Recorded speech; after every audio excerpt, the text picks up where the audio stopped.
وادی کا ترجمہ کرتے ہوئے جنگل کے الفاظ استعمال فرمائے ہیں. یہ قیامت کا اللہ اکبر یہ جہنم کا جنگل ہے اور اس خی کے اندر ایک وادی ہے.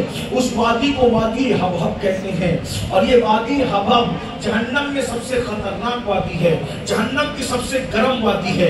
اس سے گرم وادی کوئی نہیں ہے. اللہ کے رسول علیہ السلام فرماتے ہیں یہ جو وادی غی میں جو وادی حبہب ہے, جب جہنم ٹھنڈا پڑنے لگتا ہے, جب جہنم سرد پڑنے لگتا ہے تو اللہ پاک فرشتوں کو کہتا ہے فرشتوں جہنم سرد پڑ رہا ہے, وادی حبہب کو تھوڑا سا کھول دو, وادی حبہب کو تھوڑا سا کھول دو. تو فرشتے وادی حبہب کو کھول دیتے ہیں تو پورا جہنم پھر سے دھڑکنے لگتا ہے. ذرا غور کریں, ایک روایت میں یہاں تک آتا ہے وادی حبہب وہ وادی ہے جس سے جہنم ایک دن میں 36 مرتبہ پناہ مانگتا ہے.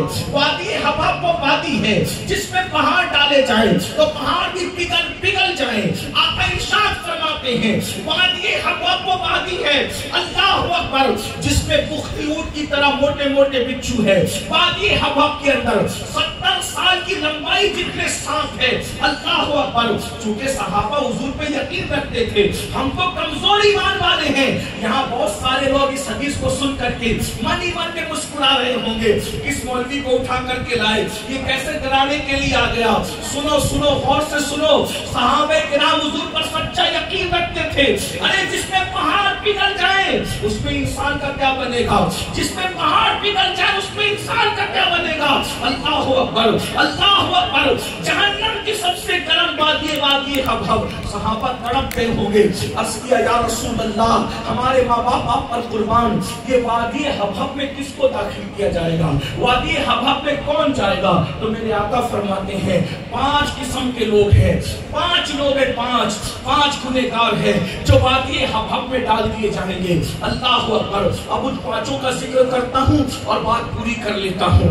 اللہ اکبر. وہ 5 کون ہوں گے, غور کرنا, ان 5 میں کہیں ہم آپ تو نہیں ہیں. اور ایک بات یاد رکھنا, آپ کتنا بھی کچھ بھی کر لیں, نبی کی زبان سے جو نکل گیا سو نکل گیا.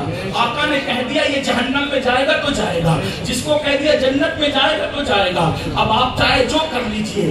آقا فرماتے وادی حبہب جو جہنم کی سب سے گرم وادی ہے جس میں پہاڑ بھی پگھل جائیں گے, اس میں 5 قسم کے لوگ جائیں گے. 5 سوچ لو, غور کر لو, وہ 5 میں ہم تو نہیں ہیں. اللہ کی پناہ طلب کرو, اللہ کی پناہ مانگو. آقا ارشاد فرماتے 5 قسم کے لوگ حبہب میں ڈالے جائیں گے. سب سے پہلے نمبر پر جس کو حبہب میں ڈالا جائے گا وہ بندہ ہوگا جو نمازوں کو ترک کرتا تھا, وہ نماز نہیں پڑھتا تھا. چیک کرو مسلمانوں, کہ ان میں ہم تو نہیں. اللہ اکبر. کس سے جا کر کے دکھڑا کہیں, آج تو جنت آپ کو فری میں مل رہی ہے, جنت آپ کو مفت میں مل رہی ہے. میں اپنے علماء کی معلومات میں اضافہ تو نہیں کروں گا, لیکن چونکہ ان کے چہرے دیکھ کر یہ اللہ والے لوگ ہیں, اگر میں صحیح کہوں تو یہ میری تعریف کریں گے, اور اگر میں غلط کہوں تو یہ میری اصلاح کریں گے. میں ان کا چھوٹا ہوں, اگر یہ میری اصلاح کر دیں میں اپنی بات واپس لے لوں گا.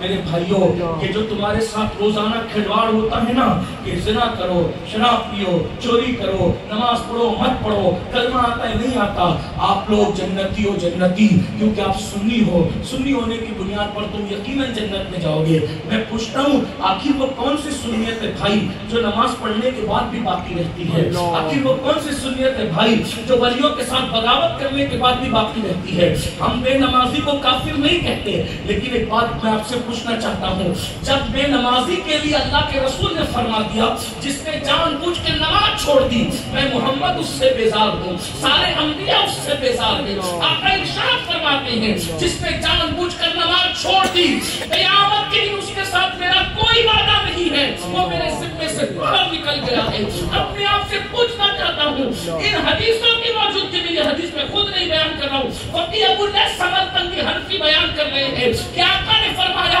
بے نمازی سے میں محمد بیزار ہوں, سارے انبیاء بیزار ہیں, سارے فرشتے بیزار ہیں. بتاؤ جو رسول اللہ کا دل دکھائے اس کی سنیت کتنی موجود ہے, بتائیے. سنیت تو عشق مصطفیٰ کا نام ہے, محبت رسول کا نام ہے. ہم بے نمازی کو غیر سنی نہیں کہنے آئے, ہم بے نمازی کو سنیت سے خارج کرنے نہیں آئے. لیکن ایک بات آپ سے پوچھنا چاہتا ہوں, جس سے رسول اللہ بیزار ہو اس سے اللہ محبت کیسے کرے؟